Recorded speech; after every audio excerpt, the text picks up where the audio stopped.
Brought to you by Nova शुद्ध घी। जब जब खाए दिल खुश हो जाए सदियों का नोवा शुद्ध देसी घी, सपना स्वस्थ भारत का। I love घी। जो कि समाजवादी पार्टी के राष्ट्रीय अध्यक्ष हैं, उन्होंने भी इस पे टिप्पणियां की हैं। उनके अलावा भी बहुत से नेता लोग ऐसा बोल रहे हैं कि मैंने जहरीली सिरप बेची है, बच्चों की मौत हो गई है, या खांसी हो तो आप सिरप मत पीजिए। जी, ऐसी इस तरीके की बहुत सी बातें हुई हैं। आप सभी को मैं ये बिल्कुल क्लियर करना चाहता हूँ कि ये सारी बातें झूठ हैं, ताकि मुझे फंसाया ना जा सके। मुझे हर जगह फंसाया जा रहा है, बाकी सारी पार्टियों को ये डिपार्टमेंट वाले बचा रहे हैं और सिर्फ मुझे फंसा रहे हैं। मैं आपसे निवेदन हूँ, माननीय अखिलेश यादव जी से मैं निवेदन करता हूँ कि कृपा करके गलत बातें आप ना बोलें। ये हैं शुभम जायसवाल जिनके ऊपर आरोप है कि उन्होंने कोडीन युक्त कफ सिरप की तस्करी की और एक तरीके से पूरे पूर्वांचल में गिरोह बनाकर काम किया। शुभम फरार है। शुभम ने फरारी के वक्त ही दुबई से एक वीडियो जारी किया है।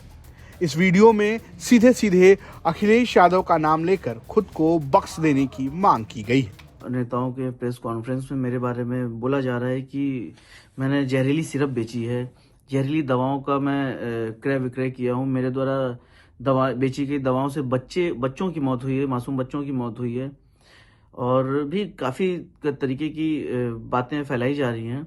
यहाँ तक कि सदन में भी ये बात बोला गया कि यूपी में और बनारस में मेरे द्वारा ऐसी दवाओं का विक्रय किया गया है जो कि प्रतिबंधित है, नकली हैं और नशीली हैं, और ऐसी दवाएं जिनसे बच्चों की मौत हुई है।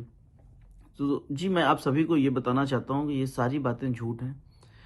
माननीय अखिलेश यादव जी, जो कि समाजवादी पार्टी के राष्ट्रीय अध्यक्ष हैं, उन्होंने भी इस पे टिप्पणियां की हैं। उनके अलावा भी बहुत से नेता लोग ऐसा बोल रहे हैं कि मैंने जहरीली सिरप बेची है, बच्चों की मौत हो गई है, या खांसी हो तो आप सिरप मत पीजिए। जी, इस तरीके की बहुत सी बातें हुई हैं।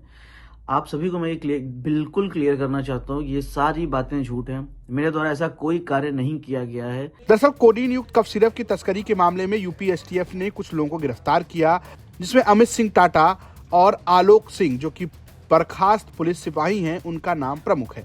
इस दौरान शुभम जायसवाल का नाम भी सामने आया। शुभम जायसवाल को इस पूरे गिरोह का किंगपिन बताया जा रहा है। शुभम के पिता भोला प्रसाद की भी गिरफ्तारी हो गई है। झारखंड, छत्तीसगढ़, उत्तराखंड में फर्म बनाकर इस कोडीन युक्त कफ सिरप की तस्करी को लेकर खूब चर्चा है।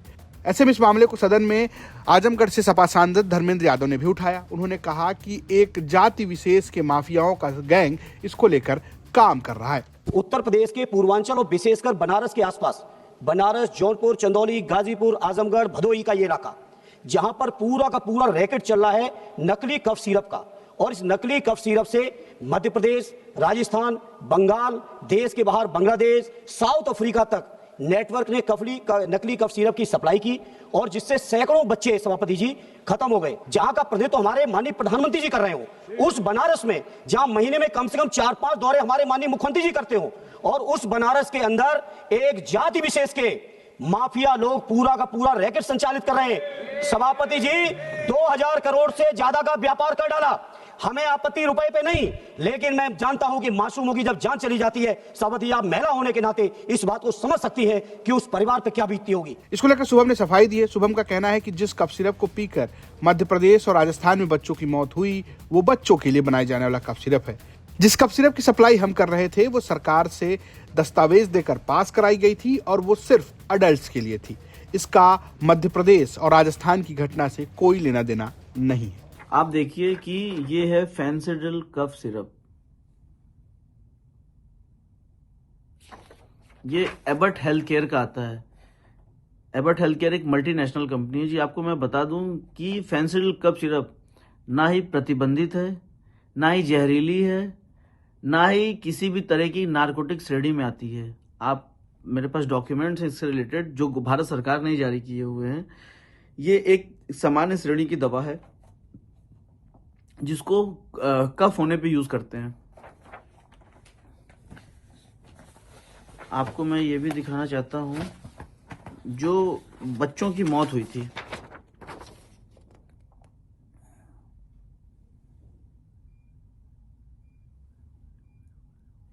ये श्रीसन फार्मा द्वारा मैन्युफैक्चरिंग की गई थी। छोटे बच्चों की दवा है, पीडियाट्रिक दवा बोलते हैं, कोल्ड ड्रिप सिरप। ये इन दवाओं को पी के बच्चों की मौत हुई थी। इसमें उतना डिटेल मुझे नहीं पता है, बट वो दवा और फेंसिडिल और ये कोल्ड्रिफ दोनों डिफरेंट दवाएं हैं। इन दवाओं से मतलब फेंसिडिल से किसी बच्चों की मौत नहीं होती, क्योंकि वो बच्चों के लिए सिरप है ही नहीं है, वो अडल्ट्स के लिए है। और बच्चों की सिरप अलग आती है जो कि ये है, जिससे बच्चे पी के मरे थे। तो माननीय अखिलेश यादव जी, माननीय नेता, मैं आप सभी को ये बताना चाहता हूँ कि कृपा करके इस तरीके की राजनीति ना करें, और ना ही लोगों को आप भ्रम में डालें कि यूपी में या बनारस में ऐसी सिरप बेची गई जिनसे बच्चों की मौत हो गई थी। शुभम की कुछ तस्वीरें भी वायरल हुई, जिसमें वो जौनपुर के पूर्व सांसद धनंजय सिंह के साथ तो कैबिनेट मंत्री ओम प्रकाश राजभर के साथ नजर आया। इसको लेकर उसका कहना है कि वो किसी भी राजनीतिक व्यक्ति के साथ कोई कारोबारी व्यवसाय नहीं करता है। ये फोटो कैसे है उसको इसकी कोई जानकारी नहीं है। उत्तराखंड की फर्मों की जांच नहीं चली, जांच सिर्फ हमारी चल रही है। ऐसा हमें समझ में नहीं आ रहा है कि ऐसा मेरे साथ क्यों किया जा रहा है। मैं आपको ये भी बता दूं कि मेरा किसी तरीके की किसी राजनीतिक दलों से, किसी राजनेता से मेरा किसी तरीके का व्यापारिक संबंध नहीं रहा है। शुभम ने साफ साफ कहा कि मुझे फंसाया जा रहा है और ये फंसाने का काम नार्कोटिक्स विभाग के लोग कर रहे हैं। ड्रग डिपार्टमेंट के अधिकारी उससे पैसा मांग रहे थे और उसको अब फंसाया जा रहा है। शुभम का दावा है कि अगर कंपनी ने ही ये कफ सिरप बनाया है जिसकी सप्लाई मैं कर रहा था, तो कंपनी पर कार्रवाई क्यों नहीं हो रही है, सिर्फ मुझे ही क्यों फंसाया जा रहा है। गाजियाबाद से लेकर तमाम देश में कई सारे ऐसे डीलर थे जो इसकी सप्लाई कर रहे थे, हमने तो सिर्फ कंपनी का माल सप्लाई किया है, मैं तो एक व्यापारी हूँ। 420 में मुकदमे लिखवाए गए। बनारस, जौनपुर, चंदौली, गाजीपुर, सोनभद्र, हर जगह हमारे खिलाफ मुकदमे लिखवा दिए गए हैं। आपको मैं बता दूं कि मेरा किसी तरीके का या मेरी फैमिली का किसी तरीके का कोई भी आपराधिक हिस्ट्री नहीं रहा है, क्योंकि हम एक व्यवसायी परिवार से बिलोंग किए हैं और हम सिर्फ व्यवसाय किए हैं। एक दवा व्यवसायी होने के नाते हमने फेंसिडिल जिस तरीके से बेचा उस तरीके से बाकी प्रोडक्ट्स भी हमने बेचे हैं। उसका डेटा कोई नहीं दे रहा। 100 करोड़ की बात की जा रही है, 100 करोड़ का माल खपा दिया गया, माल बेच दिया गया। जी हाँ, बिल्कुल हमने माल बेचा है, क्योंकि कंपनी बना रही है तो हम लेंगे। अगर हमको दोषी बनाया जा रहा है तो कंपनी दोषी क्यों नहीं है? जिस तरीके से कंपनी ने हमको माल दिया उस तरीके से हमने आगे पार्टियों को बेचा है, और किसी को भी हमने माल बेच दिया, हम उनसे पेमेंट लेने के हकदार है ना, कि वो माल का क्या कर रहे हैं उसका डिटेल हम नहीं दे सकते हैं या हम नहीं ले सकते हैं उनसे।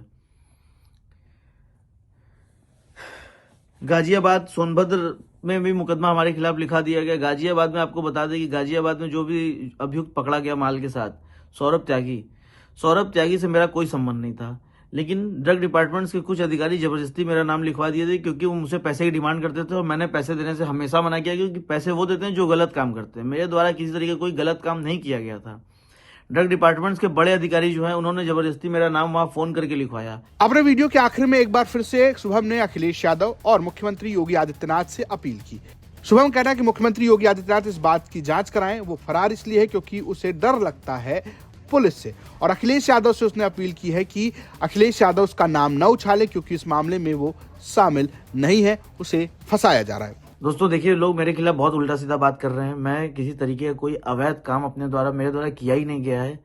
मुझे फंसाया जा रहा है। माननीय मुख्यमंत्री जी से मैं निवेदन करता हूं कि जांच आप करवा ही रहे हैं, मुख्यमंत्री जी क्लियर जांच कराइए, ताकि मुझे फंसाया ना जा सके। मुझे हर जगह फंसाया जा रहा है। बाकी सारी पार्टियों को ये डिपार्टमेंट वाले बचा रहे हैं और सिर्फ मुझे फंसा रहे हैं। मैं आपसे निवेदन, माननीय अखिलेश यादव जी से मैं निवेदन करता हूं कि कृपा करके गलत बातें आप ना बोलें। आप बड़े हैं, आप गार्जियन हैं, आप सीनियर हैं, और ये जो है कि एमपी और ये दोनों अलग हैं। मैं निवेदन करता हूं कि सदन में गलत बातें ना फैलाएं, और किसी तरीके की मैंने ऐसा कोई कार्य नहीं किया जो अवैध हो। मैंने डिटेल, अगर इस पे नारकोटिक्स प्रोडक्ट की होता और एनारॉक्स होता तो मैं इसका क्रय विक्रय कभी जिंदगी में नहीं करता। मुझे बहुत परेशानी हो रही है, मैं बहुत झेल रहा हूँ। पुलिस शुभम की तलाश कर रही है। उसके घर पर नोटिस चस्पा हो चुका है, लेकिन शुभम दुबई में है, ऐसा बताया जा रहा है। पुलिस इस बात की तैयारी में भी है कि शुभम को दुबई से भारत लाया जाए। इस मामले में गिरफ्तार अमित सिंह टाटा और आलोक सिंह ने एसटीएफ से पूछताछ में शुभम के नाम का जिक्र किया है। उन्होंने बताया है कि शुभम ने ही उन्हें इस बिजनेस में लाया और 5 लाख के बदले 30 लाख बनाने का मुनाफे का ऑफर भी दिया। इसके अलावा कई किस्म के गंभीर आरोप और शुभम के ऊपर लगे हुए हैं। शुभम इन सभी आरोपों को खारिज कर रहा है। शुभम का वीडियो अब फिलहाल चर्चा का विषय बना हुआ है। सवाल ये भी है कि अगर शुभम इतना बड़ा आरोपी है तो आखिर वो फरार कैसे हुआ। दिल्ली से अरविंद ओझा के साथ ब्यूरो रिपोर्ट, यूपी तक।